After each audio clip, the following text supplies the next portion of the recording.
98 Rockets, Crash and AJ mornings. Ryan Carter in for Crash and AJ here with the Star Goddess. They're up in Orlando. Been spending a lot of time at the Orlando studios. They're gonna be back next week to facilitate conversation with the Star Goddess. But this week it's just us. You and me. Just us. So what's going on this week, Star Goddess? Actually, it's a big week. We have Mercury, of course, the planet of communication, is still retrograde, which means bound to be done over again, bound to be repeated, miscommunication, misunderstandings. But it has gone backwards into the sign of Cancer, which makes it perhaps even more challenging. Specifically for cancers? For or? everybody, because Cancer Cool. is represented by a creature that has no vocal cords. So it's sort of like, well, if you really cared about me, you would know. I wouldn't have to tell you. Sure. Which makes it hard for everybody, because, I mean, for me, it's hard enough when I know I've done something, let alone what I haven't done. You know what's really funny? Maybe it's unrelated, but there's like a huge infestation of crabs in South Florida right now. Like actual crabs, not like puby crabs. There could be some of them too, though. Most likely, yeah. And it's funny because Cancer is the sign of the crab. That's what you're saying. Exactly. Sun's yeah. in their sign, Mercury's retrograde, and crabs are coming out of the woodwork. And now, yeah, there's a crab plague. I believe that. I think that's kind of fun.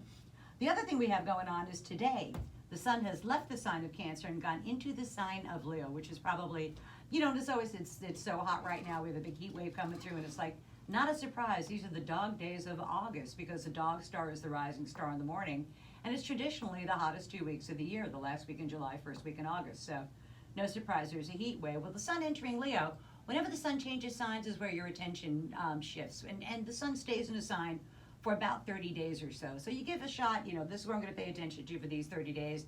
And if nothing's happened, then you kind of go on to the next thing. It's part of that. And I think it's important to know where we are going to be paying attention and what we're going to be doing with it. So Leo, the sign that we're in, it is all about them. It's about their wants, their needs, their rights in a relationship. They're going to be very selfish over the next 30 days or so. And for Leos, it's always all about them. And the reason why is Leo, the sun rules the planet, the sun rules Leo. And the sun is the center of the solar system. And all of the planets revolve around the sun. And Leos truly feel that the world should revolve around their wants and their needs. And then when the sun is in their sign, it is even more so. That's interesting because Crash is a Leo, but I feel like he's a really selfless, super kind person. He is. He's a very confident, capable Leo. And I've only worked with him for like 4 or 5 months, but he seems to be very genuine and very generous and very thoughtful and caring. Yeah, he likes being nice to people. Like, so I think that's un-Leo-like. Leos like to be the kings and queens of the Zodiac. Yeah, I have a nephew that is a Leo. He's 8 years old, and he is he can be a brat. Oh, they can. Sure. They throw the best little temper tantrums in the whole Zodiac, and they're so funny because they throw themselves down, their heart is broken, their life is ruined.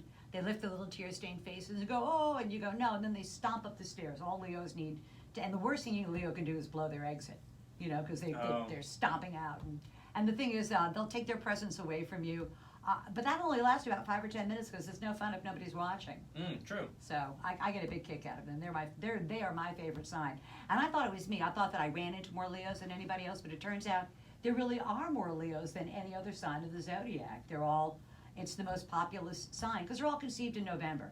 And if you think about it, it's not really good for a baby to be born in the dead of winter. There's not a lot of food running around, so it makes sense. I mean, like 20% more. There's a statistical significance to people that are born under the sign of Leo. I believe it. It's November. It's cold outside. It's dark early. All you can do is stay inside. That's exactly right. Cuddle up, stay warm, and they're conceived in Scorpio, the sign of sex. So it makes perfect sense. For Virgos, it's a good time for them just to take a step back and relax. This is the end of Virgo's solar year. They have no energy, no wherewithal, no vitality, don't feel like getting out of bed in the morning, can only get themselves in trouble. So the best thing for Virgos to do is just to go on a vacation. And since Mercury's retrograde, take your bags with you because you never know. You might get lucky. You know, your plane might be too full. And when you say take your bags with you, you mean carry on. Carry them on. Yes. Don't check them in the belly of the airplane. Take them with right. you, and that way, you know, if your flight gets delayed or God they bump you, you can get another flight and probably some money to go along with it. A little $600 check in the mail. Yeah, and you get to go out on the next flight. Nothing wrong with that. Not bad. Yeah, that's what I say. For Virgos, take a vacation. You really need it. For Libras, this energy is great energy, even though Mercury is retrograde in the 10th house of career. Libras everywhere are working on trying to achieve a long-standing hope, wish, goal, or objective, and they will rely on the help of their well-placed male friends to help the Libra get what the Libra wants. And the Libra will make the group think that the Libra is working to fulfill the group's needs, but the truth is the Libra is using the group to get the Libra what the Libra wants. And I like manipulative people. I think that's a good thing. For Scorpios, this is in the 10th house of career and public standing. The biggest challenge for Scorpios is to stay out of the line of fire. There's stuff going on professionally. There are changes going around them at work. They're not really sure what the outcome is going to be. So rather than pick a side, they'd be well served just to kind of sit down and wait till the dust settles before they pick a side that they're going to back. Because there's nothing worse than picking the wrong side in a losing fight. So, and Scorpios would be very capable of doing that. And their objective is professional success to make more money is what they're trying to do. For Sagittarians, this energy is in the 9th house of the law. Legal matters, educational matters, important matters at a distance, all seem to go favorably for the Sagittarian. I don't think it gets resolved in this week, but I do know that things that occur during this week work out very favorably for the Sagittarian. And at the end of the day, at the end of the month, when Mercury goes direct, the Sagittarians will have the upper hand in either legal or an educational matter, which is great for them. Good for and you, also, Sag. it's what? I'm just complimenting the Sag. Yeah, I know, you gotta like that. And there's some long distance travel for them. So again, the axiom, take your baggage with you on the plane, and you never know where you're going to end up. For Capricorns, this energy is in the 8th house of other people's money, other people's resources flowing their way. And Capricorns benefit from their partner's resources. It's a good time to buy a lottery ticket. It's a good time for Capricorns to look at the resources they share with other people and find a way to maximize them and capitalize on them. So it's a good, I want to say almost like money falling out of the sky on them. So I think they ought to pick up the tab. That's a nice place to be. Yeah, I know. It doesn't happen very often. Once every 12 months or so, you get that opportunity and you want to run with it. For Aquarians, this energy is challenging. It is in their 7th house of partners, intimate one-to-one relationships, and open enemies. And it's going to be hard to tell the first week who is who, because you're going to need a scorecard to figure out who is with you and who is against you. And Aquarians will find out by the end of the month that not everybody that smiles at you is your friend. Not everybody that appeared to be your enemy is. And you want to take some time to discern who is who and let the open enemies reveal themselves. And you may find, Aquarians, that somebody that you thought was an enemy actually can end up being an ally. Wow. And that's sort of like me against my brother, me and my brother against my cousin, and then me and my brother and my cousin against everybody else, that kind of a deal. I don't think I've ever known an Aquarius. Ever? Ever. I mean, maybe a teacher or something, Yeah. informally, but yeah, I don't I'm think surprised because you're a Gemini. Normally Geminis and Aquarians get along pretty well. Oh, maybe I should find one. Yes, they are I don't have a lot of Aquarian clients though.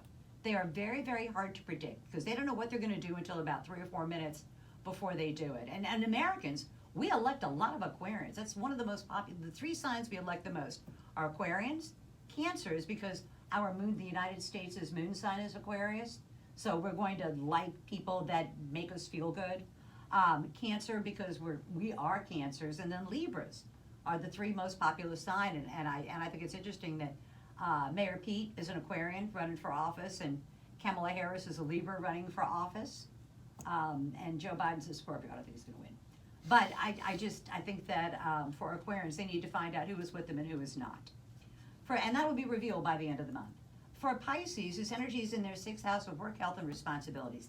And Pisces have an opportunity to expand the job that they do and to have a better working environment for doing that job.